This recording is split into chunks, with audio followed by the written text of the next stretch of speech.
안녕하세요. 나인성 실장입니다. 서울 고덕 강일지구 8단지, 14단지 이번 달에 입주자 모집 공고 예정인데요. 현재 청약하려고 준비하시는 분들이 꽤 많은 걸로 알고 있어요. 근데 최근에 기사를 보니까 기존에 없었던 거주 의무 기간이 적용될 수 있다고 하네요. 제가 그래서 어떤 내용인지 말씀드리려고 오늘 영상 준비했습니다. 제가 언론에 보도된 내용 한번 정리해봤습니다. 기사 내용 살펴보면 수도권에서 분양하는 모든 공공분양 아파트에 대해서 3년에서 5년까지 의무적으로 거주하는 기간을 확대 적용한다고 합니다. 공공주택특별법이 개정돼서 이번 달이죠. 5월 27일부터 시행될 예정이에요. 기존에는 개발제한 구역이나 중형택지라고 해서 30만 제곱미터 이상 규모의 택지에서만 거주 의무가 시행됐다고 합니다. 개발제한 구역은 보통 보금자리 주택 지구라고 하고요. 중형택지는 사실 예전에는 없었던 개념인데 대규모 택지 개발 지구는 개발 면적이 66만 제곱미터라고 해서 보통 신도시가 여기에 해당되고요. 중형택지는 30만 제곱미터 이상, 정부에서 이제 신도시 말고도 중간급 이상의 택지에도 거주 의무를 적용한다는 내용은 이미 기존에 시행하고 있었습니다. 그래서 이번에 나온 내용은 택지 규모에 상관없이 수도권에서 공급되는 모든 공공 분양에는 거주 의무를 적용하겠다는 내용이고요.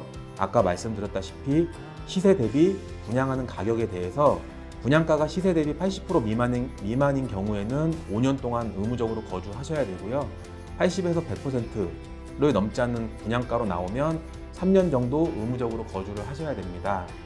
이번 발표로 인해서 어떻게 보면 가장 피해를 받는 주택 유형은 분양형 신혼희망 타운이 되겠고요. 기존에는 신혼희망 타운은 소규모 택지에서 나오는 애들은 거주 의무가 없었어요. 근데 이제 앞으로는 모든 분양에서 의무적으로 거주를 하셔야 되고요. 그럼 고덕 강일은 어떻게 되는지 제가 말씀드리겠습니다. 고덕 강일지구 8단지, 14단지 과연 거주 의무가 적용이 되나 한번 보면요. 기존에는 개발제한구역 해제지역 그리고 중형택지라고 말씀드렸죠. 고덕 강일은 사실 66만 제곱미터 이상의 대규모 택지이기 때문에 이미 의무 거주가 적용되는 지역입니다.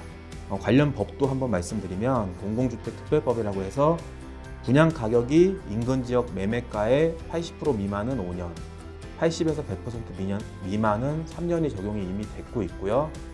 다만 기존에 작년에 8월 달에 분양했었죠. 고덕강일 4단지는 거주 의무가 적용이 되지 않았습니다.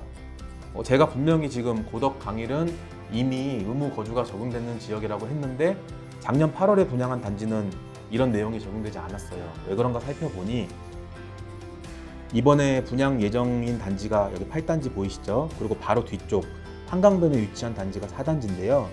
4단지 같은 경우는 작년에 입주자 모집 공고 제가 지금 캡처했습니다. 그래서 보시면 전매 제한 기간은 5년이 적용되는데 입주 의무 그리고 거주 의무는 없었어요. 왜 그럴까요? 궁금하신 분들 설명드리면 고덕 강일 4단지 위치가 여기고요. 이번에 공급되는 8단지가 이쯤에 위치해 있습니다. 사실상 거의 붙어 있다고 보면 돼요. 근데 4단지 같은 경우는 작년에 모집 공고 났을 때 분양 가격이 주변 시세의 100%를 넘지 않았으면 3년인데 주변 시세보다 더 비싸게 공급이 됐어요. 제가 그래서 주변 시세를 한번 비교해 볼게요. 주변에 나왔던 단지들은 지금 이 도로를 사이로 이쪽 오른쪽이 지금 경기도 하남이기 때문에 이쪽은 일단 배제하고 같은 서울권에서 한번 비교해 봤습니다. 그래서 작년에 4단지에서 여기 리버파크 1단지 보이시죠? 이렇게 두 개 시세를 제가 한번 비교해 봤어요. 고덕강일 4단지 작년에 전용 5구 타입 25평이죠. 분양가가 4억 5천에서 4억 8천만 원 정도에 나왔습니다. 근데 그 당시에 강일 리버파크 주변 단지 1단지의 매매가를 보니 작년 8월 9월이면 실거래 가격입니다. 작년 7월에 5억 그리고 옆에 단지도 똑같이 5억이네요. 7월 달에 5억이 실거래 가격으로 나왔어요. 그래서 아마 분양가 심의 받을 때 주변 시세보다 비슷하거나 조금 높은 수준이라고 보였던 것 같아요. 근데 문제는 그 후에 시세를 한번 보세요. 작년 말에 6억 1천으로 올랐고요. 주변 아파트 실거래 가격입니다.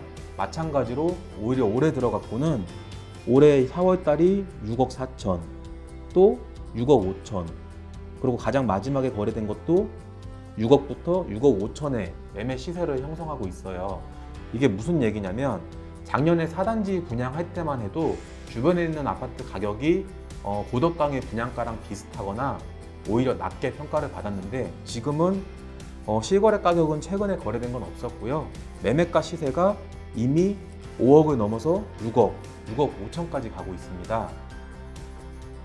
그러면 이번에 분양하는 8단지는 주변 시세보다 당연히 저렴하게 나오겠죠. 설마 분양가가 갑자기 4억 5천, 8천에서 1년 만에 5억 5천, 6억이 되지는 않을 것 같아요. 지금 고덕 강일지구 8단지 주변 시세 알아봤는데요. 작년보다 지금 많이 올랐어요. 그래서 아마 예상에 분양 가격이 1년 만에 1억 5천 이상 높게 나오지 않으면 주변 시세보다 저렴하기 때문에 거주 의무 기간이 3년 이상 적용될 것으로 예상되고 있습니다. 14단지도 마찬가지예요. 제가 주변 시세 봤는데 가격이 많이 올랐어요. 그래서 거주 의무가 적용될 것으로 보여지고요. 거주 의무나 입주 의무에 관련된 규정 한번 말씀드리면, 계약자, 입주 예정자는 주택의 최초 입주 가능일로부터 90일 이내에 입주하셔야 되고요. 또 5년 연속 계속해서 거주를 해야 됩니다. 만약에 이 규정을 지키지 않으면 주택 공급 계약이 해제될 수 있다는 무시무시한 규정이에요. 그래서 이번에 청약하시는 분들 입주 의무, 거주 의무 있을 수 있다는 점 염두에 꼭 두셔야 되고요. 근데 이제 갑작스럽게 이런 규정이 확대 적용되거나 작년에 4단지에 없었는데 8단지에 적용이 되면 미리 거주 의무나 입주 의무에 대비가 안 된 분들도 있으시겠죠. 그런 분들을 위해서는 일부 예외 조건이 있습니다. 예외 조건 한번 보시면 공공주택특별법 제49조의 6항에 규정이 돼 있어요. 입주 예정자는 5년 이내의 범위에서 거주를 해야 된다. 다만 해외 체류 등 부득이한 사유가 있는 경우에는 그 기간 동안 해당 주택에 거주를 하지 않아도 거주한 것으로 인정해주는 예외 규정이 있습니다. 예외 규정 한번 말씀드릴 테니까 해당되시는 분들 있나 한번 체크하시면 좋을 것 같아요. 거주 의무에 대해 예외로 인정받을 수 있는 조건입니다. 근무나 생업, 취약, 질병 치료를 위해 해외에 체류하는 경우가 되겠고요. 세대원의 근무나 생업, 취약, 질병 치료를 위해 마찬가지로 전원이 수도권 외 지역에 거주하는 경우도 실제 거주한 것으로 인정받을 수 있습니다. 수도권 안쪽으로 이사 가는 경우는 안 되고요. 또 입주했던 분이 거주 의무 기간 중에 결혼을 했거나 또는 이혼해갖고 퇴거하는 경우에는 해당 주택에 계속 거주하고 싶은 직계 좀비속이나 배우자 등이 세대주로 승계하는 경우에도 해당 집에 계속 거주한 케이스로 보고요. 영유아 보육법에 따라서 가정 어린이집을 설치하는 경우에도 이제 어린이집을 유지하는 기간만큼은 이제 거주한 것으로 같이 인정을 받습니다. 또 거주와 함께 입주 규정도 있는데요. 제가 아까 계약자들은 이제 준공 떨어지면 90일 이내에 입주해야 된다고 말씀드렸어요. 근데 이것도 맞추기 만만치 않거든요.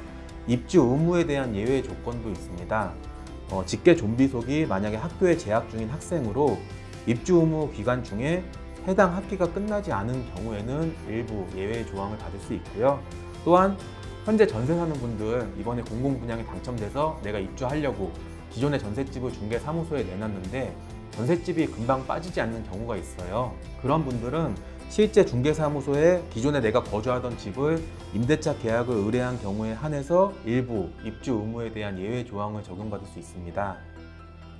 지금까지 고덕 강일지구 8단지, 14단지에 거주 의무가 적용될 수 있는 내용 제가 말씀드리고 있고요. 다시 한번 마지막으로 정리하면, 계약자들은 주택이 최초 입주 가능일, 아마 준공이 될 거예요. 준공 후에 90일 이내에 입주하셔야 되고요. 5년 동안 연속해서 거주해야 됩니다.